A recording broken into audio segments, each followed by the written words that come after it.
I'm saying the word actually a lot. Oh, now that I've noticed it, that's going to bug me.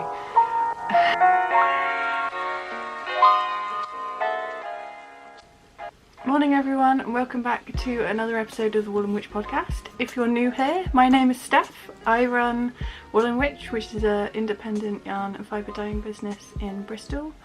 And this podcast is basically where I share what I've been up to.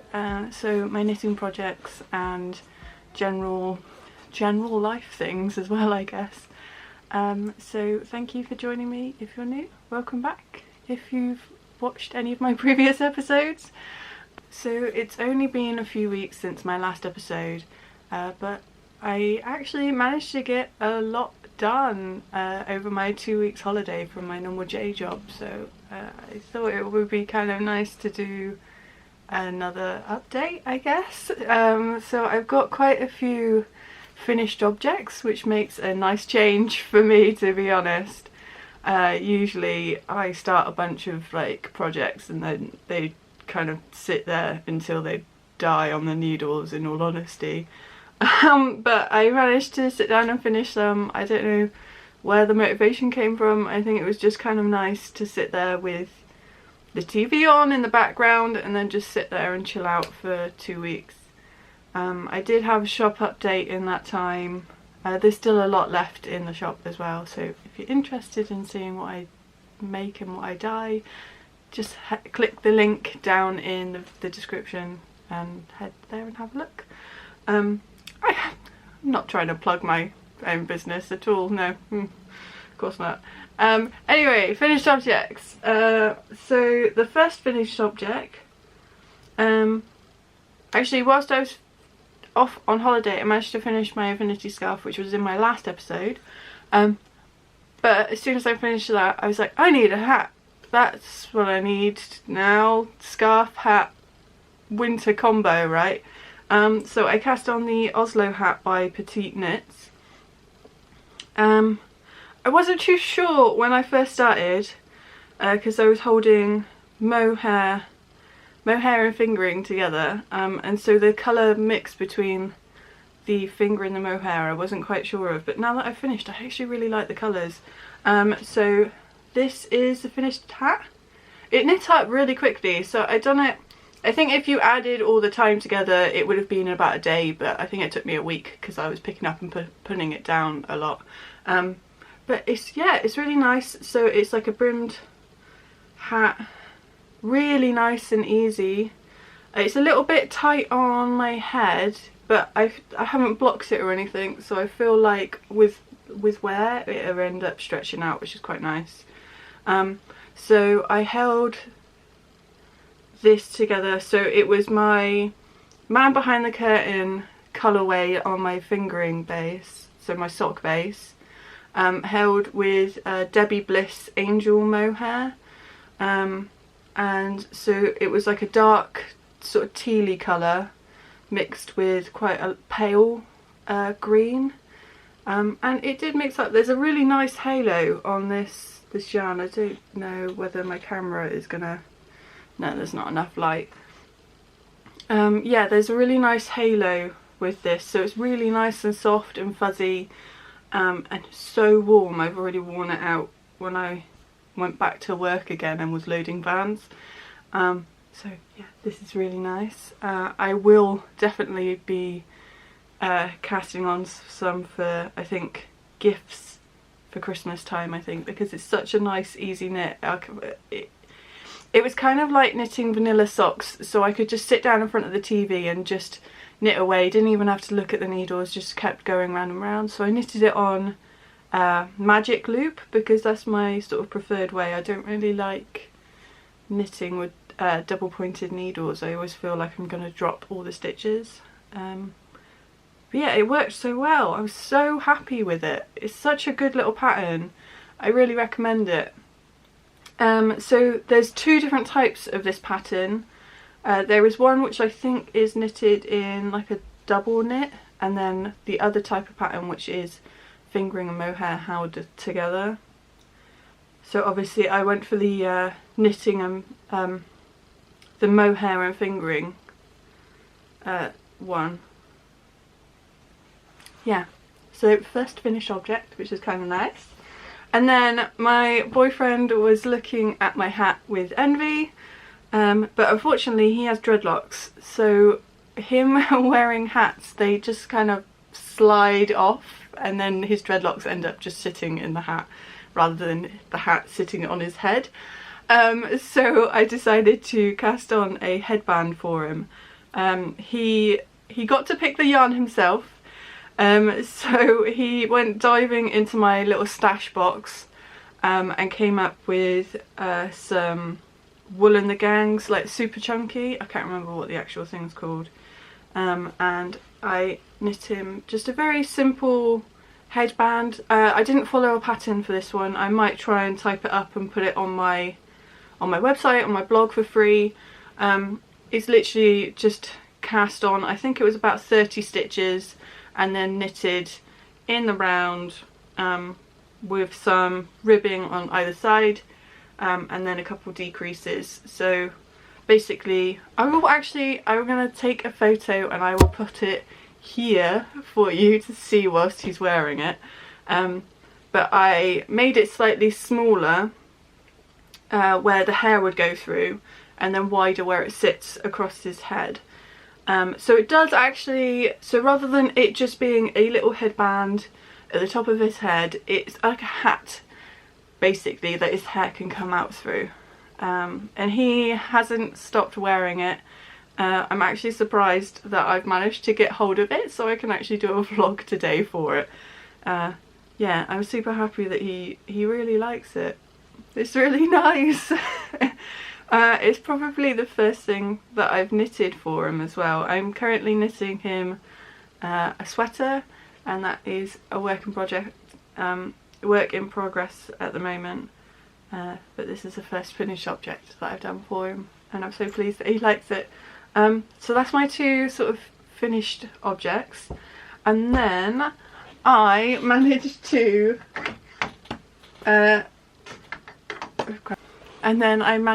finish the fairy wing sock, so the second sock of that one.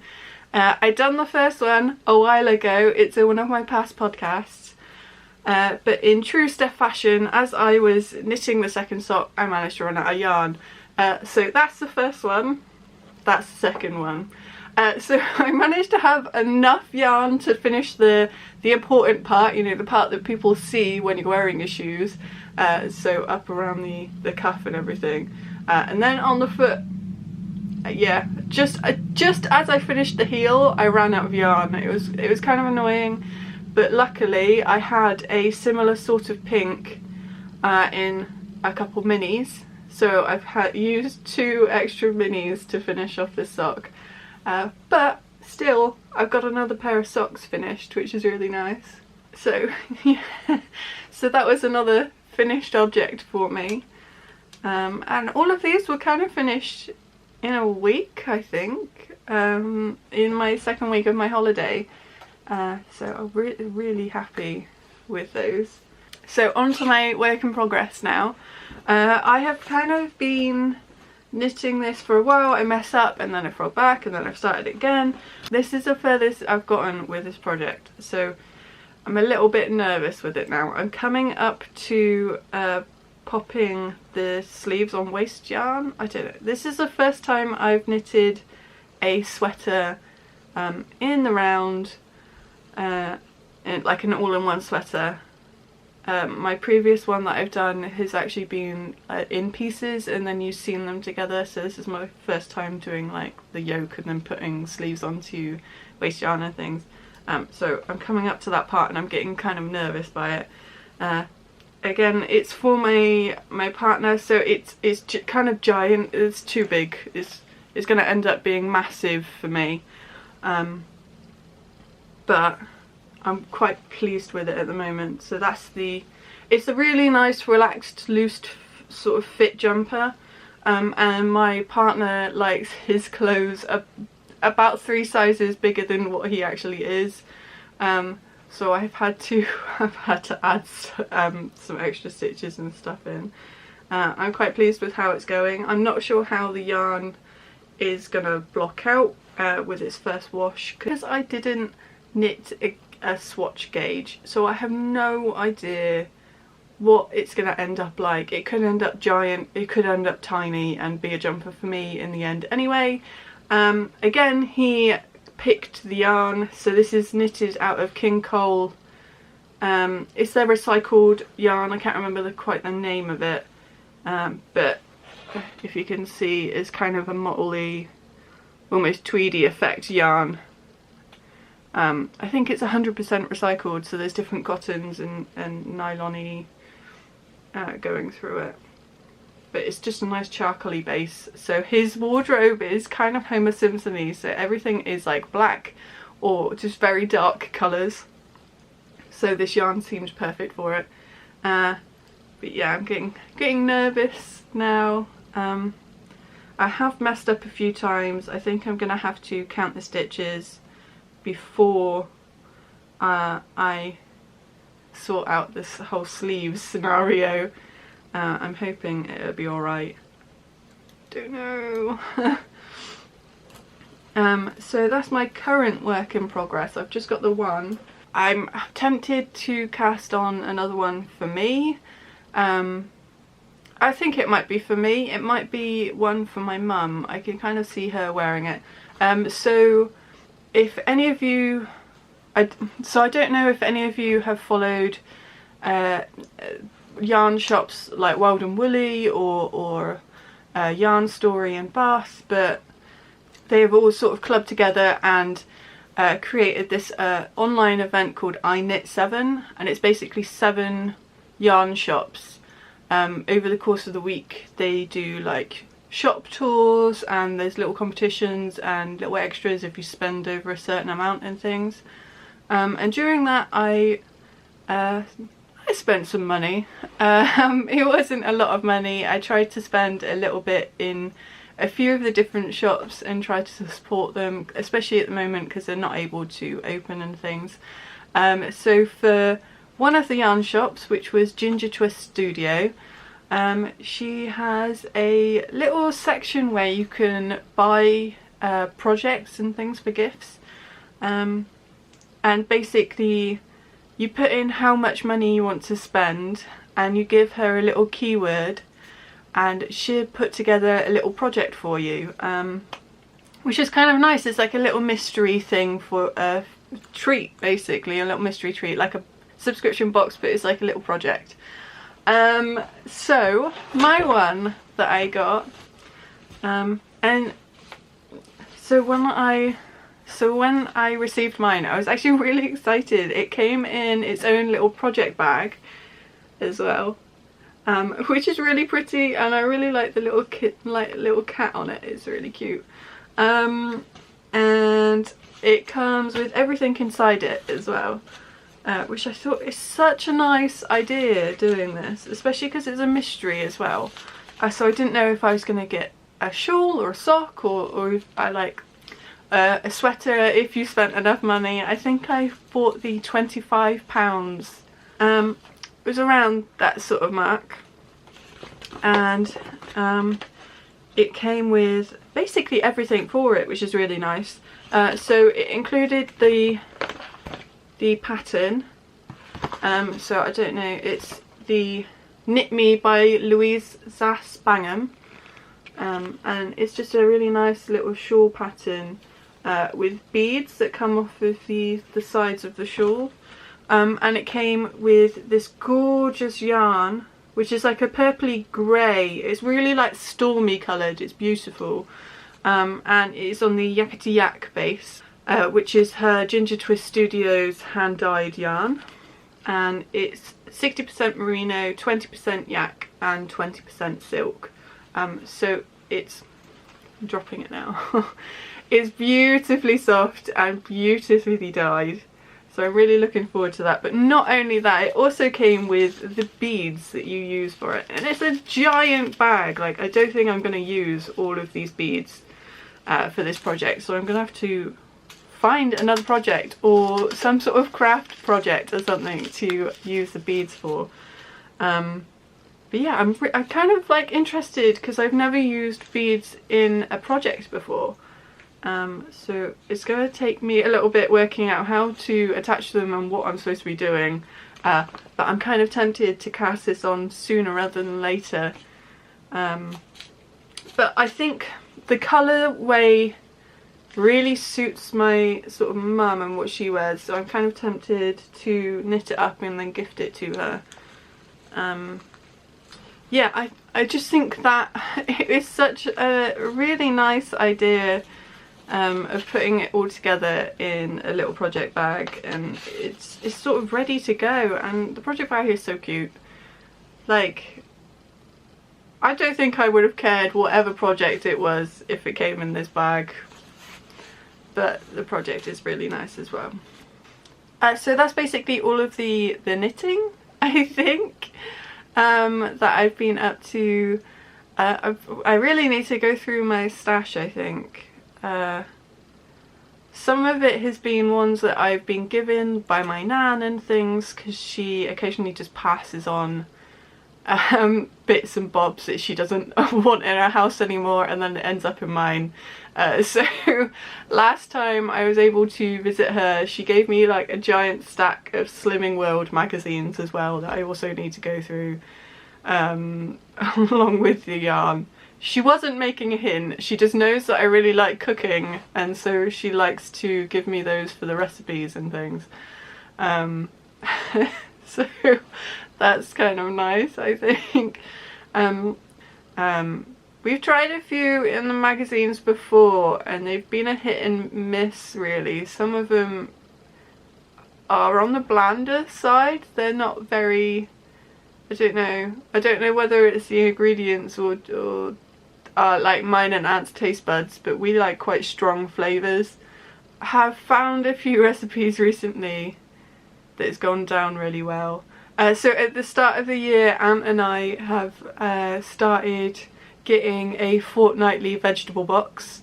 Both of us, yeah, not big veg eaters, and I feel like a lot of the time we're missing out, if that makes sense. Yeah, we're like peas, carrots and potatoes. We're like standard veg people. I like a few more veg than Aunt, so I will eat things like mange tout and pak choy and things like that when I do stir fries. Aunt will eat them, but he won't go out of his way to eat them. So I thought a veg box where we don't know the contents until it turns up would be quite nice, because then we are basically forced to find recipes and try these new veg. So far we have discovered that we both like beetroot. I have loathed beetroot since I was a kid. My mum always had it in the cupboards, in those like jars, like the preserved jars and stuff, and I hated them. Didn't like them, didn't like the colour, didn't like anything about them, and Aunt luckily felt the same. In our first box we were given like a bunch of raw beetroot, and I roasted some up, and actually it's really nice. So we are continuing with our veg box at the moment. Last night I cooked a roasted red pepper creamy sauce for some pasta. That went down really well. So I think that's going to stay in my recipe repertoire. Try saying that 5 times fast. And then tonight is butternut squash and couscous salad, which we know we both like because I've cooked it for both of us before. Aunt has found that he really loves feta cheese, because that recipe calls for some feta cheese crumbled on top, which he was quite surprised about, along with me. I didn't think he was going to enjoy that whatsoever, but apparently he does. Other life things. I've started back at my job, so my holiday finished last week, so I started back at my day job.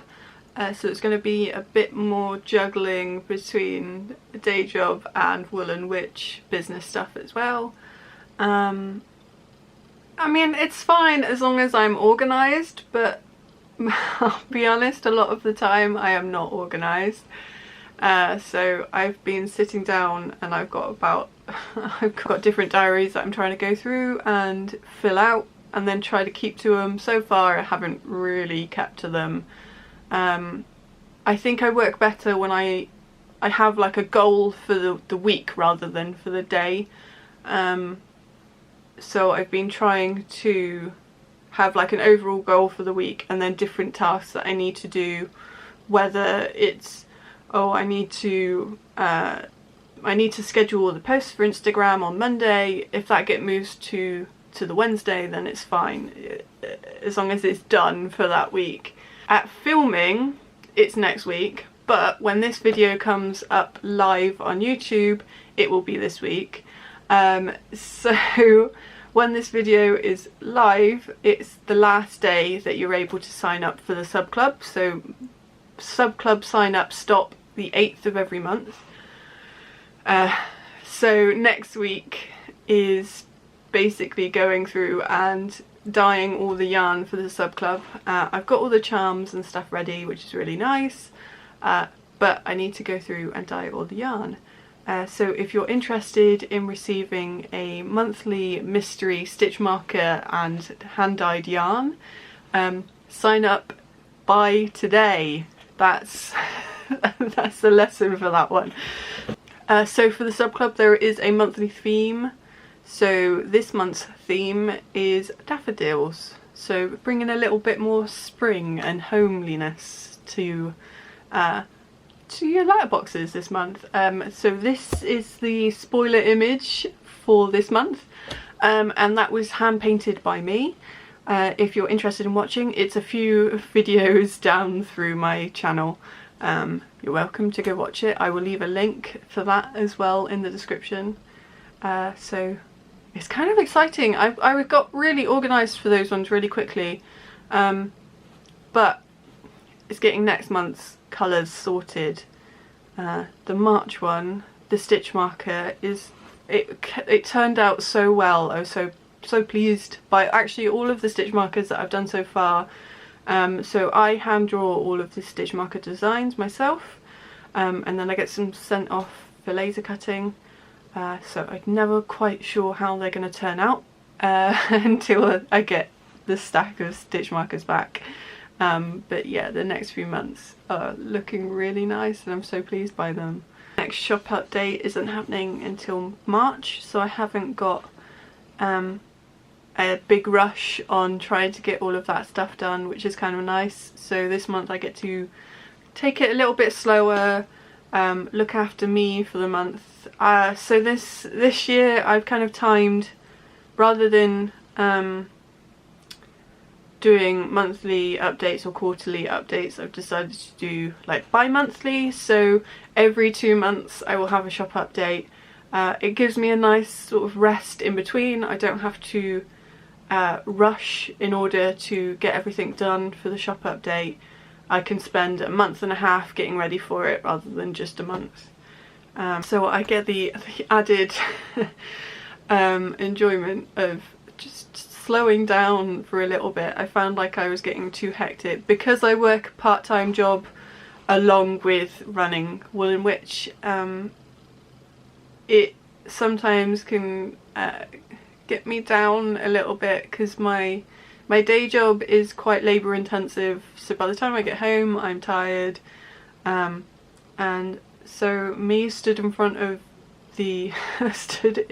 my tiny cooker in my little flat kind of takes the enjoyment out of running Woollen Wytch sometimes. So having the extra time in order to dye it all up is so much nicer, and it brings back the enjoyment for me. So that's why they're bi-monthly at the moment. I will be sitting down soon and resorting out my international postage costs. I've tried to tweak them a little bit, but I know they need going through again. So don't worry, international guys, it will be sorted by the time the next shop update happens.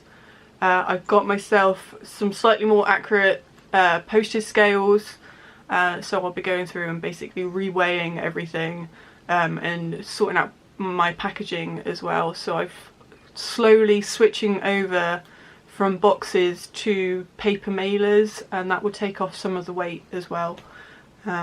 so don't worry, it is getting sorted. So I've been spending my free time when I'm not knitting or trying to sort out my social media posts. I'm spending my time playing Stardew Valley again on my Switch.